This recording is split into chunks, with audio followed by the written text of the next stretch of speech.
आशीर्वाद या श्राप।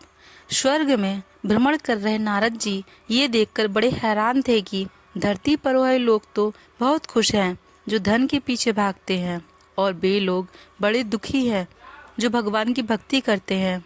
इस विचार से ग्रस्त नारद जी काफ़ी परेशान हो गए, और जब उनसे रहा नहीं गया तो वह सीधे पहुँचे बैकुंठ धाम इस प्रश्न का समाधान पाने के लिए भगवान विष्णु के पास। नारद जी जैसे ही भगवान विष्णु जी के धाम पहुँचे, भगवान विष्णु उनके मन की बात पहले से जानते थे।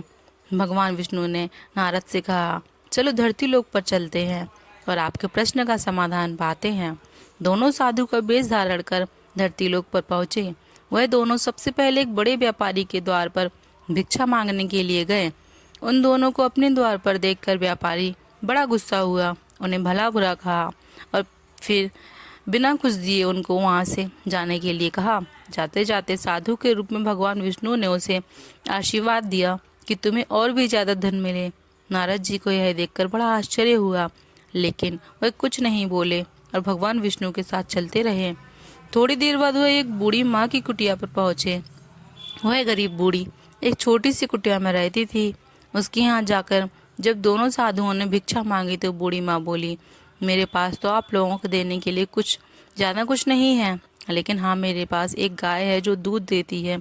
अगर आप चाहो तो मैं उस गाय का दूध धो कर लाती हूँ। आप दोनों के लिए उसे पीकर अपनी भूख शांत कर सकते। साधुओं के हाँ कहने पर बूढ़ी माँ ने दोनों के लिए दूध का इंतजाम कर दिया। खुश होकर साधु के भेष में विष्णु भगवान ने जब बूढ़ी से कहा कि बताओ तुम्हें क्या चाहिए, तो बूढ़ी माँ ने कहा कि मुझे कुछ भी नहीं चाहिए, बस आप आशीर्वाद दीजिए, मेरे लिए इतना काफ़ी है। आशीर्वाद देकर दोनों साधु वहाँ से जाने लगे। तब जाते जाते विष्णु भगवान ने बूढ़ी माँ से कहा कि तुम्हारी गाय कुछ दिनों में मरने वाली है। वहाँ से थोड़ा आगे जाने पर नारद जी बड़े परेशान हो गए और विष्णु भगवान से बोले, यह कैसा न्याय है भगवान आपका? जिस व्यापारी ने हमारा इतना अपमान किया, हमें गालियाँ दी, आपने उसे और ज़्यादा धन पाने का आशीर्वाद दिया, और इस बूढ़ी माँ को जिसने हमारी इतनी सेवा की, हमारे लिए दूध की व्यवस्था की, उसे आप कहते हैं कि उसकी गाय जो कि उसके जीवन का आखिरी सहारा है वह भी मर जाएगी। ऐसा क्यों? नारद जी के सवालों को शांत करने के लिए भगवान जी ने चेहरे पर मुस्कान के साथ कहा कि मैंने उस व्यापारी को जो आशीर्वाद दिया, दरअसल वो उसके लिए शाप था। उस व्यापारी का मन पूरी तरह से धन कमाने में फंसा हुआ है, और अगर उसे और ज़्यादा धन मिलेगा तो वह आखिरी समय तक उसी धन के पीछे भागता रहेगा और अगले जन्म में सांप बनकर उसके पास कुंडली मारकर बैठा रहेगा।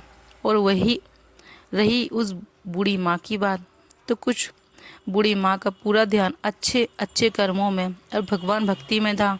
हाँ, सिर्फ थोड़ा सा मन उसका उस गाय में अटका हुआ था, और वह अपने आखिरी समय में उस गाय के मुंह में यह चिंता करती रहती कि उसके जाने के बाद उस गाय का क्या होगा, क्या कोई उससे हानि पहुंचाएगा या मार डालेगा, और वह पूरी तरह से मुक्त नहीं हो पाती। बस यही कारण था कि मैं चाहता हूँ कि आखिरी समय में उसका ध्यान पूरी तरह मेरी तरफ रहे, ना कि इस गाय की तरफ। भगवान विष्णु के समझाने के बाद और इस पूरी घटना के बाद नारद जी का मन पूरी तरह से शांत हो गया और वह खुशी खुशी स्वर्ग लोक लौट गए। दोस्तों, छोटी सी ये कहानी हमें कहती है कि हमें अपना जीवन अच्छे कर्मों में समर्पित करना चाहिए, ताकि अंत के समय में भी हम अच्छे कर्मों के बारे में सोचें और भगवान के बारे में सोचें और इस जन्म मरण के बंधन से मुक्त हो सकें।